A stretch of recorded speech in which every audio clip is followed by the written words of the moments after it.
Coupe du Monde 2022, on la ramène, Emmanuel Macron voit déjà les Bleus sacrés.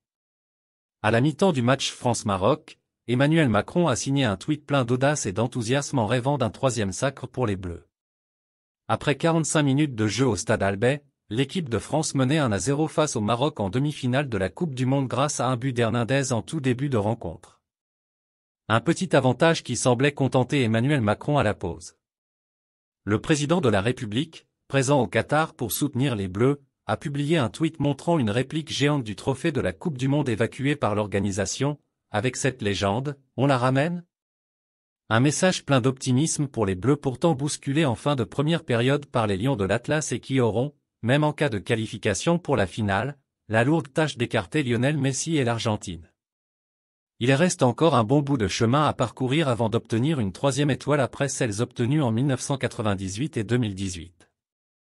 Au micro de l'équipe du soir, dans l'avion qui le ramenait à Paris, le président de la République a salué la performance des Bleus qualifiés pour la finale de la Coupe du Monde, évoquant autant la force collective que les individualités qui portent cette équipe de France. Le président de la République Emmanuel Macron, qui s'était rendu à Doha pour la demi-finale France-Maroc, accompagné d'une délégation de personnalités du sport français, s'est exprimé à son retour au micro de l'équipe du soir, on était venus pour gagner, mais ils nous ont fait souffrir et on savait que ce serait pas facile.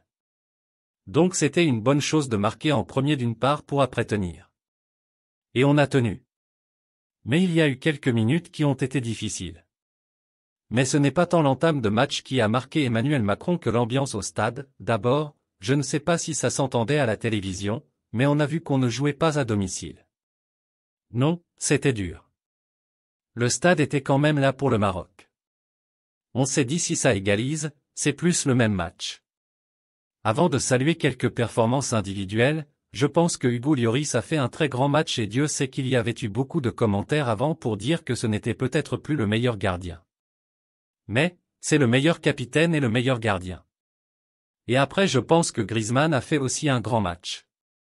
Je sais pas ce qu'il a tondu comme gazon, mais il en a tondu beaucoup.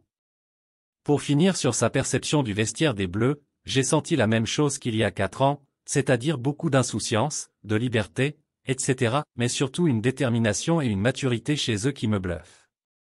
Chez Didier, c'est sûr, il sait très bien où il va. Il n'a pas peur, il n'a jamais eu peur. Mais je trouve que le collectif est très soudé, ils étaient été très clairs sur ce qui a été, ce qui n'a pas été. Et voilà, c'était la fête.